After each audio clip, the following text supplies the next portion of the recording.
Shalom, mari kita bersama-sama kembali dalam sesi yang sangat menarik ini, yaitu di Menara Doa. Mari sama-sama kita siapkan hati kita untuk diberkati. Mari kita berdoa. Bapa di sorga, dalam nama Tuhan Yesus, kami serahkan acara Menara Doa jadi berkat bagi banyak orang. Bagi mereka yang punya masalah pernikahan, keluarga, Tuhan pulihkan. Bagi mereka yang punya masalah keuangan, Tuhan pulihkan. Bagi mereka yang punya masalah sakit penyakit, Tuhan tolong dan Tuhan sembuhkan. Bagi Allah tidak ada yang mustahil. Terima kasih Bapa, dalam nama Tuhan Yesus kami berdoa. Amin. Mari dengan iman kita katakan, kini saatnya berdiri di altarnya. Kini saatnya berdiri di altarnya, sebab Allah Maha Kudus hadir di sini. Mari memuji, mari memuji. Angkat tangan menyembah, sebab Allah Maha Kudus hadir di sini. Mari kita katakan, kini saatnya, saatnya berdiri di altarnya,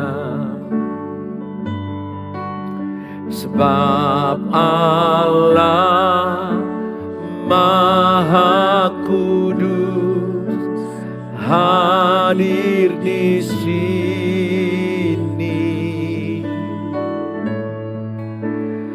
Mari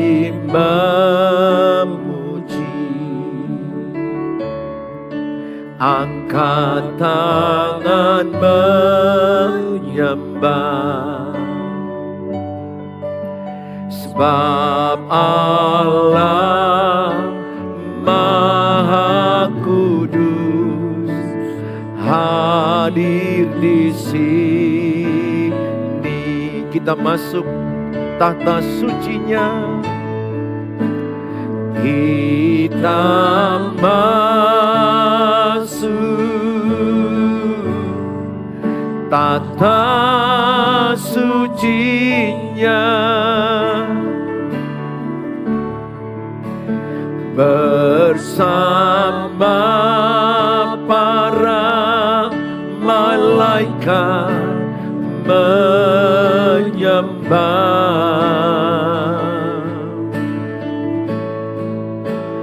Mari puji Yesusku,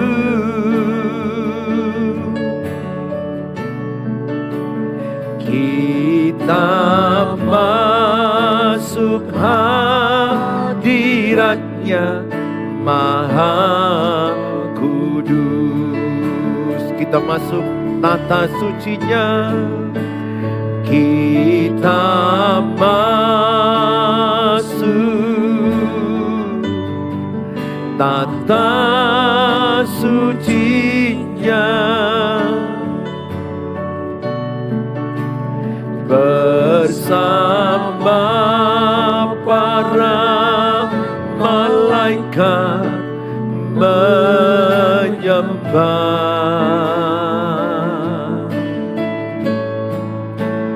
Mari puji Yesusku,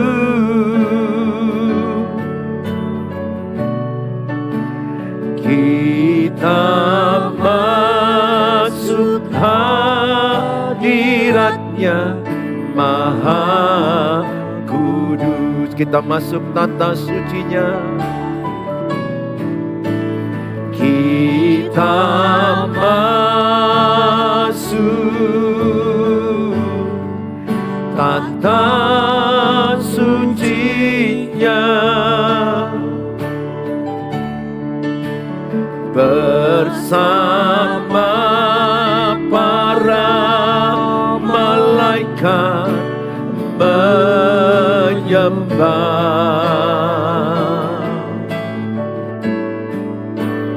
Mari puji Yesusku,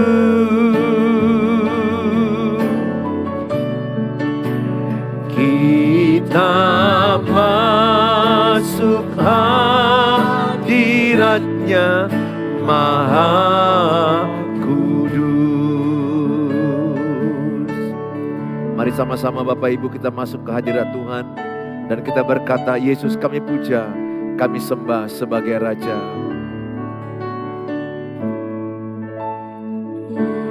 Yesus kami puja,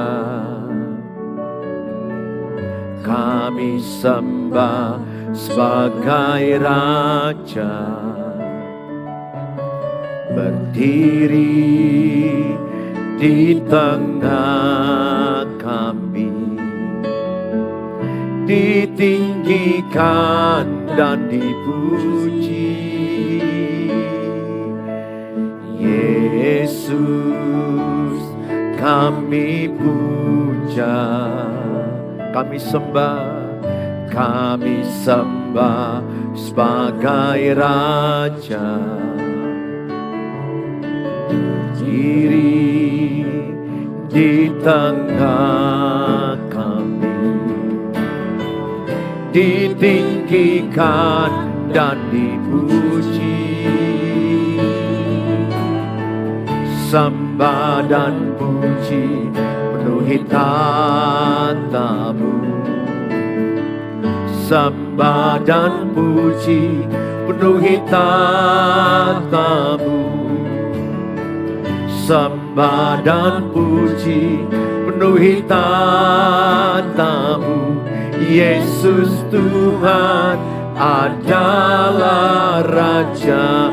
Sembah dan puji, sembah dan puji penuhi tatamu. Sembah dan puji penuhi tatamu. Sembah dan puji penuhi tatamu. Yesus Tuhan adalah Raja. Sembah dan puji, sembah dan puji penuhi tatamu. Sembah dan puji penuhi tatamu. Sembah dan puji penuhi tatamu. Yesus Tuhan adalah Raja. Yesus Tuhan adalah Raja. Yesus Tuhan adalah Raja. Mari sembah Tuhan Yesus. Dialah Raja yang layak disembah. Mari sembah Tuhan. Kami percaya padamu. Kami sembah, kami puji. Kami percaya Engkaulah kekuatan kami. Kami percaya hanya padamu. Kami datang padamu. Kami datang padamu. Terima kasih Tuhan. Terima kasih.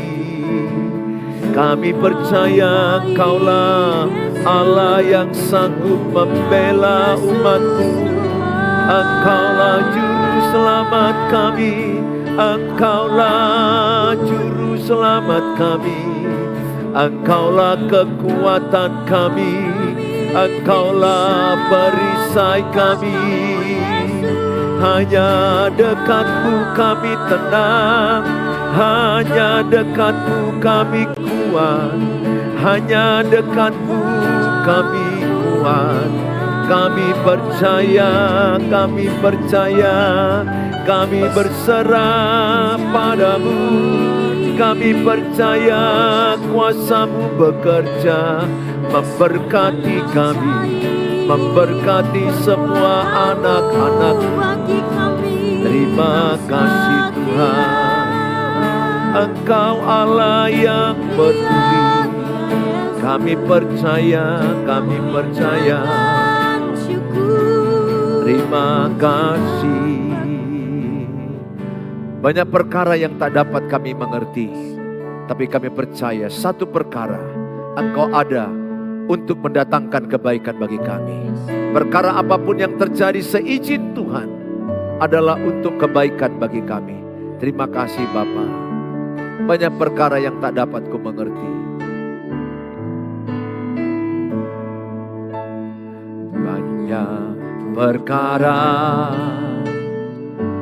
yang tak dapat ku mengerti. Mengapakah harus terjadi di dalam kehidupan ini? Satu perkara yang ku simpan dalam hati, tiada satu pun yang terjadi tanpa Allah peduli. Allah mengerti, Allah mengerti, Allah peduli segala persoalan yang kita hadapi. Tak akan pernah dibiarkannya ku bergumul sendiri, sebab Allah mengerti, Allah mengerti, Allah mengerti, Allah peduli segala persoalan yang kita hadapi. Tak akan pernah dibiarkannya ku bergumul sendiri, sebab Allah mengerti, Allah mengerti, Allah mengerti, Allah peduli segala persoalan yang kita hadapi. Tak akan pernah dibiarkannya ku bergumul sendiri, sebab Allah mengerti. Allah mengerti, sebab Allah mengerti, sebab Allah mengerti.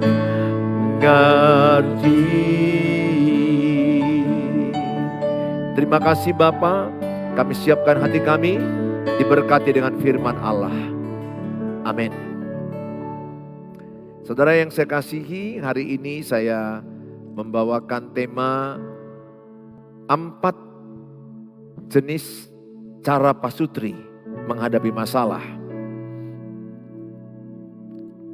Saudara yang saya kasihi, firman Allah berkata bahwa 1 Korintus 10 ayat 13, pencobaan-pencobaan yang kamu alami tidak melebihi kekuatanmu. Jadi saya hanya mau berkata kepada saudara, apapun masalah saudara, saudara lebih kuat dari masalah. Makanya tulis dalam kolom, katakan saya lebih kuat dari masalah. Itu yakinkan dalam dirimu. Apapun masalah saudara, 1001 masalah saudara, coba tulis dalam kolom, saya lebih kuat dari masalah. Ini penting, keyakinan ini penting, dasarnya apa? Ayatnya 1 Korintus 10 ayat yang ke-13. 1 Korintus 10 ayat 13 katakan, pencobaan-pencobaan yang kamu alami adalah pencobaan-pencobaan biasa. Biasa di situ banyak orang yang mengalaminya, banyak orang yang mengalaminya. Jadi suami berkhianat, istri berkhianat, banyak orang mengalaminya. Banyak sekali. Bahkan dari 10 pernikahan sekarang 7 sudah terindikasi mengalami pengkhianatan. 7 dari 10. Jadi sangat banyak. Enggak hanya pasangan bapak, enggak hanya pasangan ibu. Banyak sekali. Pencobaan-pencobaan yang kamu alami adalah pencobaan-pencobaan biasa yang tidak melebihi kekuatanmu. Nah ini dasarnya. Berarti saya lebih kuat dari masalah saya. Ibu lebih kuat dari masalah ibu. Bapak lebih kuat daripada masalah bapak. Jadi kita lebih kuat dari masalah. Coba tulis dalam kolom, saya lebih kuat dari masalah. Ayatnya mana? 1 Korintus 10 ayat 13, tulis itu. 1 Korintus 10 ayat 13, itu hafal. 1 Korintus 10 ayat 13, coba tulis di kolom. 1 Korintus 10 ayat 13, tulis di kolom. Itu intinya adalah bahwa pertama intinya masalah kita itu biasa. Biasa itu artinya banyak orang mengalami. Kan sering sekali ibu-ibu bilang, hanya aku yang paling pahit dalam dunia ini. Hanya aku yang paling berat menghadapi masalah hidup. Hanya aku yang paling berat masalah pernikahan. No, semua orang berat. Semua orang berat. Cuma mungkin level atau jenisnya beda-beda. Yang kedua, 1 Korintus 10 ayat 13 adalah pencobaan-pencobaan yang kemarin, pencobaan biasa yang tidak melebihi kekuatanmu. Yang ketiga dikatakan 1 Korintus 10 ayat 13 bahwa Tuhan sudah menyediakan jalan keluar supaya engkau kuat menanggungnya. Nah, coba tulis dalam kolom, Tuhan sudah menyiapkan jalan keluar masalah hidupku. Coba tulis. Yang kedua, Tuhan sudah menyiapkan jalan keluar masalahku. Tulis. Tuhan sudah menyiapkan jalan keluar masalahku. Itu keyakinan penting. Karena apa yang ibu yakini itu yang jadi. Sering sekali kan yang kita dengar, aku udah gak kuat, aku udah gak kuat, aku udah gak sanggup. Jangan ucapkan itu. Ibu, bapak harus berkata, aku kuat. Aku lebih kuat dari masalahku. Kenapa? Karena Tuhan Yesus ada dalam dirimu. Karena Tuhan Yesus ada bersama kita.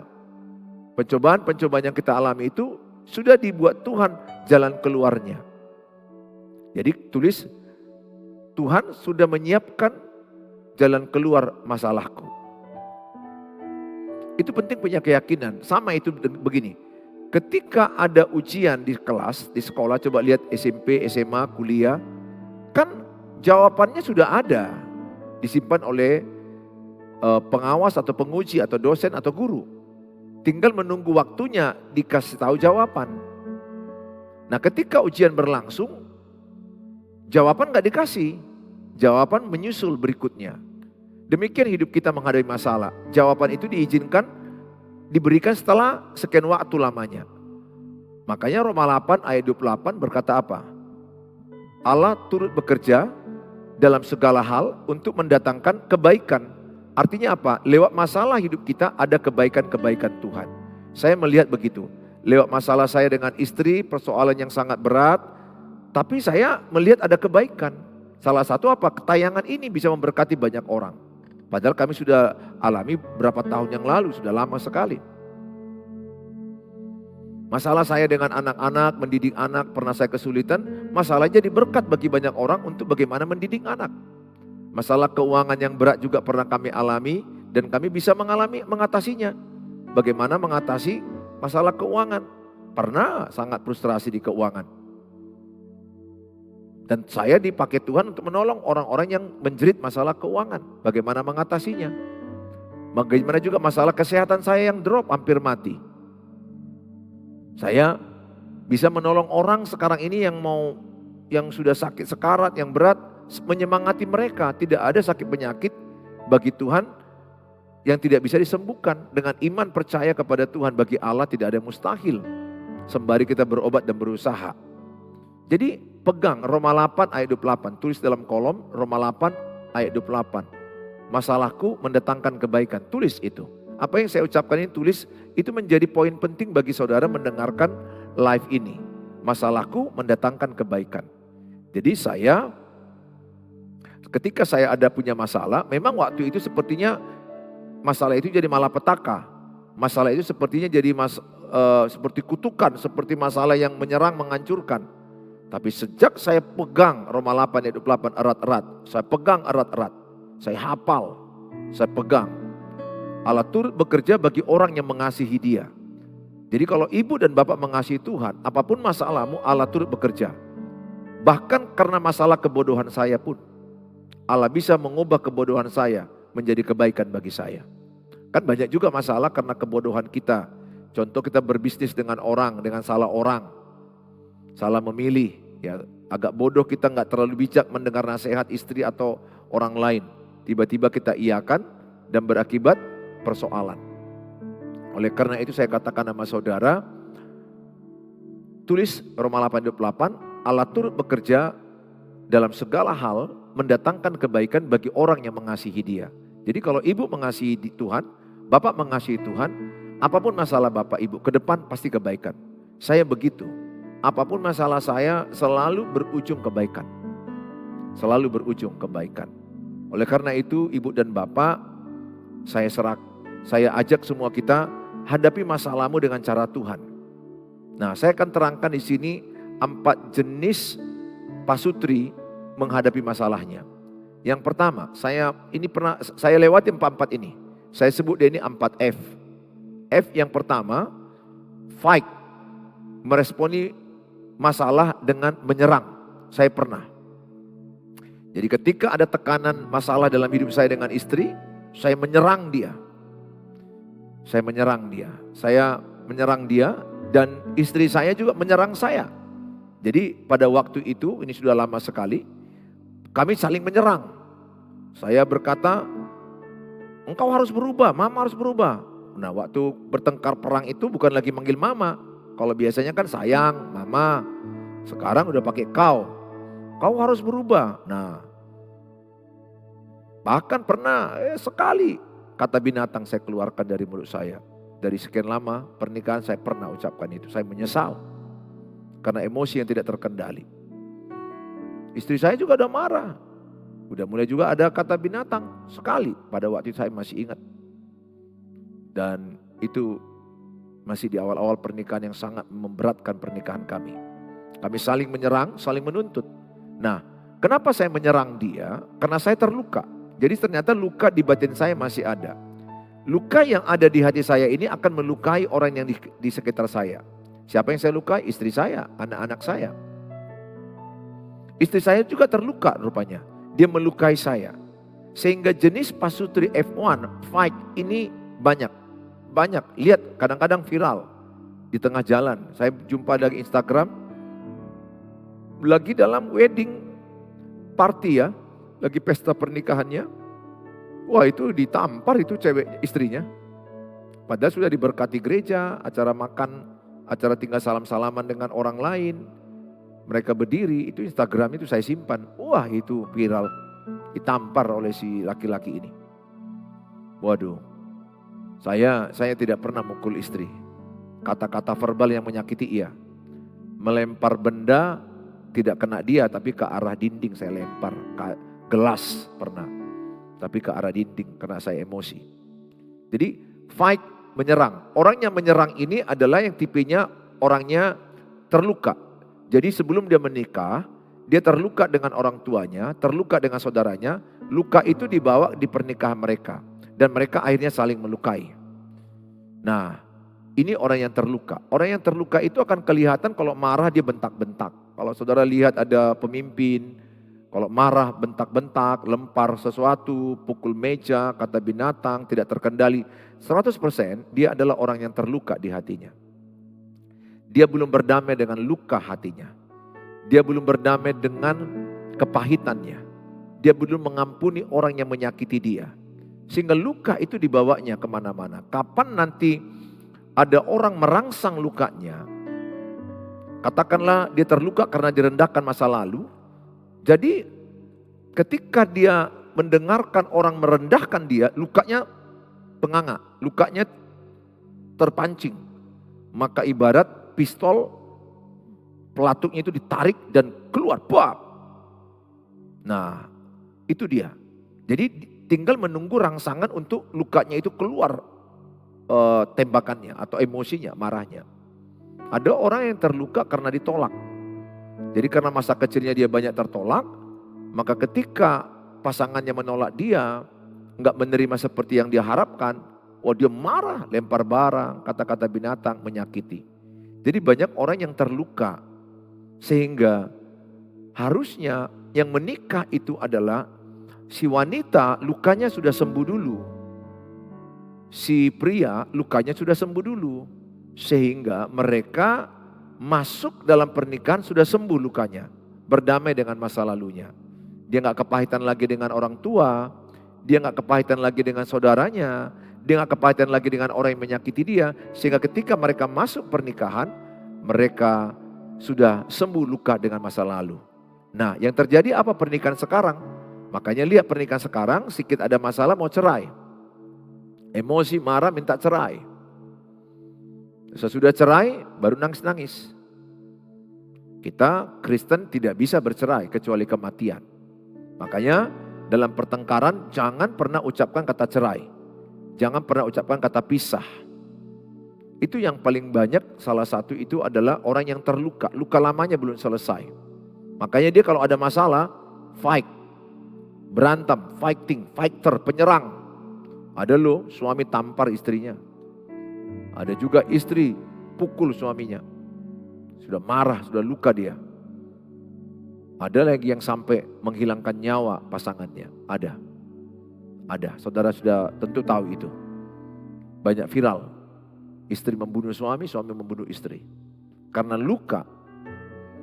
Bukan hanya menyerang verbal, fisik, dan bahkan menghabisi nyawanya. Saudara harus, bagaimana caranya supaya saudara bisa lukanya selesai? Sembuh luka batinmu dengan cara mengampuni. Berdamai dengan masa lalu. Berdamai dengan orang yang menyakiti. Berdamai dengan orang yang membuat engkau terluka pada masa lalu. Bawa dalam doa. Lepaskan pengampunan. Katakan sama-sama, saya lepaskan pengampunan. Nah, saudara kalau sudah melepaskan pengampunan, bukan berarti lupa yang pernah disakiti. Saudara ingat peristiwa itu menyakitkan, tapi saudara sakitnya udah hilang. Itu dia bedanya. Karena mengampuni itu bukan melupakan. Kita tetap punya daya ingat, sel memori sel. Jadi kapan ketika engkau dipukul, ditunjang, disakiti, dihina, itu akan ingat. Makanya jangan sakiti pasanganmu, jangan sakiti istrimu, jangan sakiti suamimu. Karena itu akan ingat. Suami yang membentak istri, itu berapa kali kau bentak dia gak lupa. Sekali yang kau bentak 10 tahun yang lalu dia ingat itu. Apalagi istri. Istri itu modalnya kan menyimpan masalah. Makanya saya sedih melihat istri yang dibentak suami. Masalah boleh terjadi, bicarakan baik-baik. Semakin engkau bentak istrimu, lukanya makin parah. Bayangkan kalau dia dibentak selama 5 tahun. Dibentak selama 10 tahun. Dipukul lagi, bayangkan.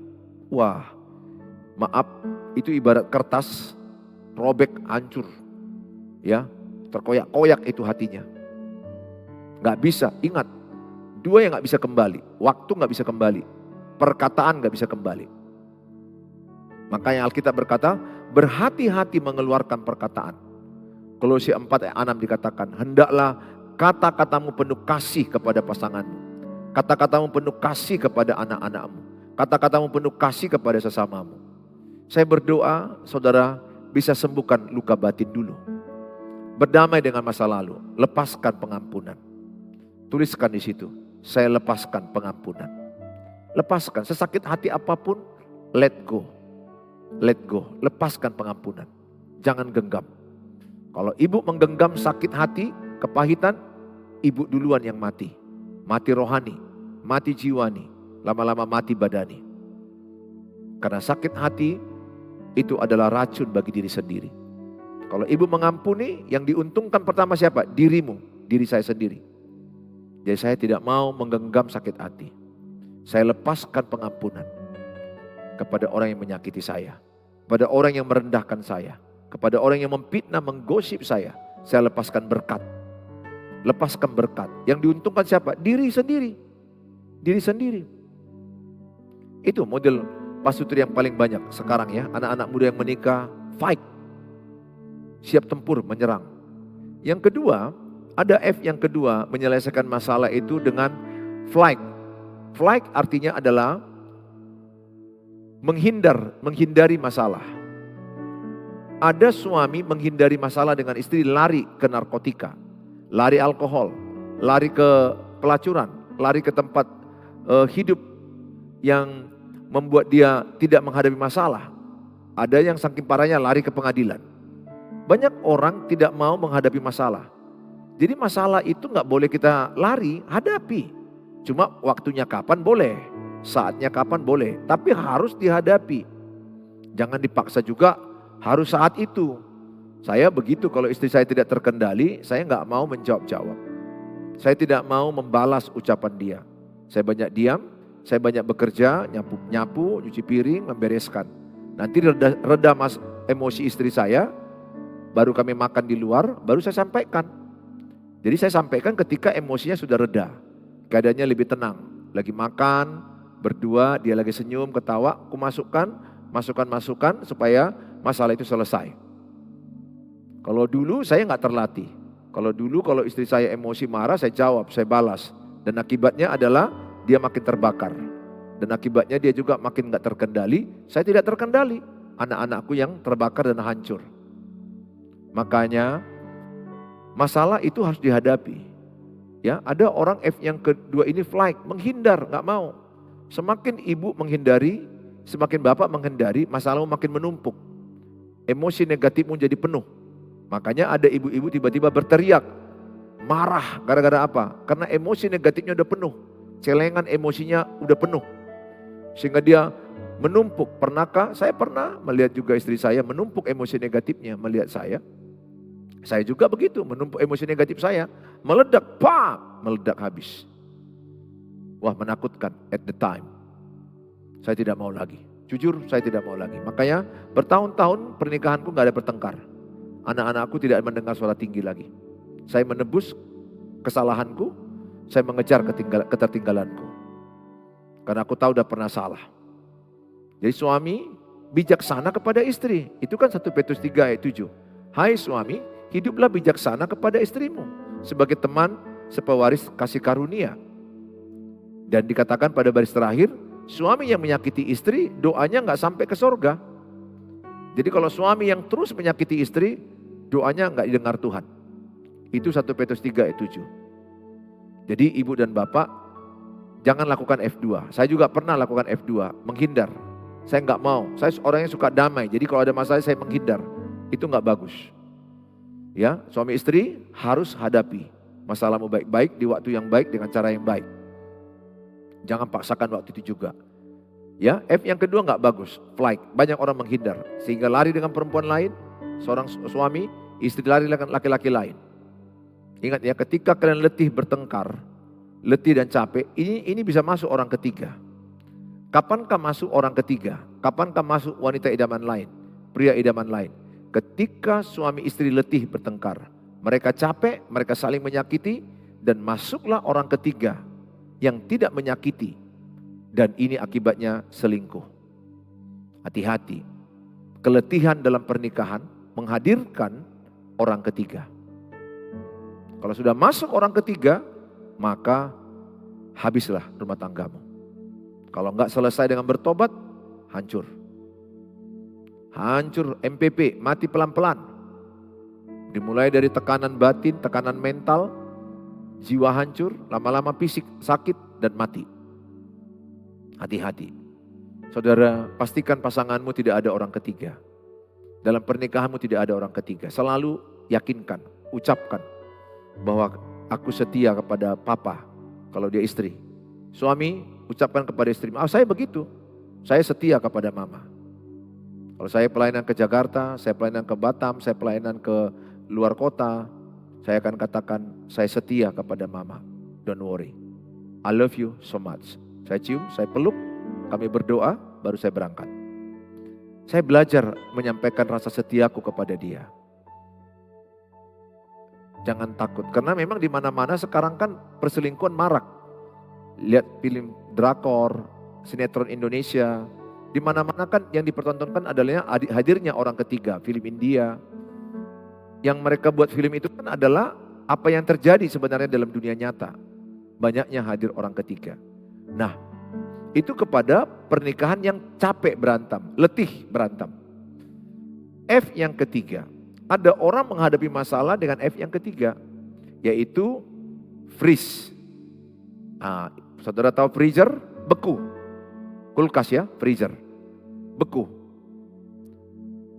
Mati rasa.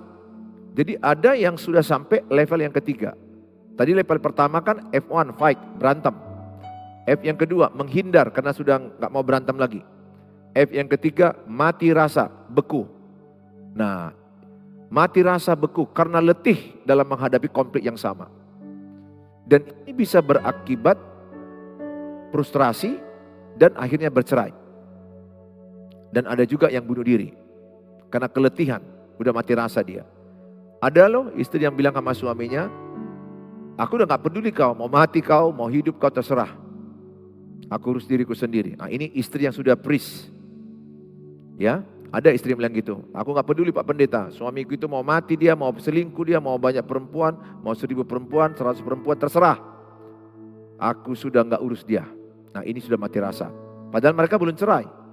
Tapi sudah fase freeze, mati rasa. Ada juga suami yang freeze, mati rasa. Tapi lebih banyak wanita, 70%. Makanya di pengadilan perceraian itu, paling banyak minta perceraian itu adalah istri. Karena istri banyak tersakiti, terkecewakan. Saudara yang saya kasih, mari kita sama-sama lakukan F yang keempat. F yang keempat adalah face, katakan face. Face artinya adalah hadapi baik-baik, bicarakan baik-baik, di waktu yang baik, intonasi yang baik, di tempat yang baik. Percayalah dengan face, saudara bisa menyelesaikan masalah dengan baik. Aku berdoa, lakukan, hadapi. Jangan bertengkar, jangan menghindar, jangan sampai mati rasa. Tidak ada gembok yang tidak ada kunci. Tidak ada masalah pernikahan yang tidak ada solusi. Tuhan Yesus memberkati kita. Yang terakhir adalah hadapi face, hadapi baik-baik, bicarakan baik-baik, doakan baik-baik, diskusikan baik-baik, di tempat yang baik, cara yang baik, intonasi yang baik. Hasilnya pasti baik-baik.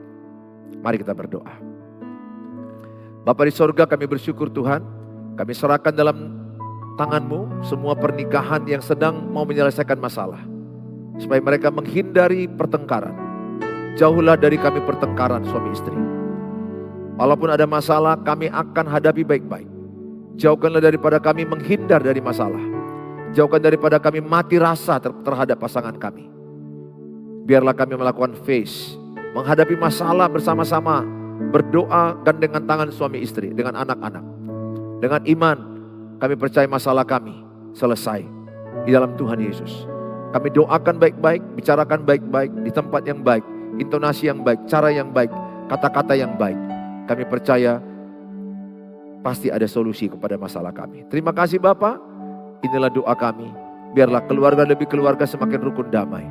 Di dalam nama Tuhan Yesus, kami yang percaya katakan amin. Amin. Sampai ketemu di waktu yang akan datang. Shalom.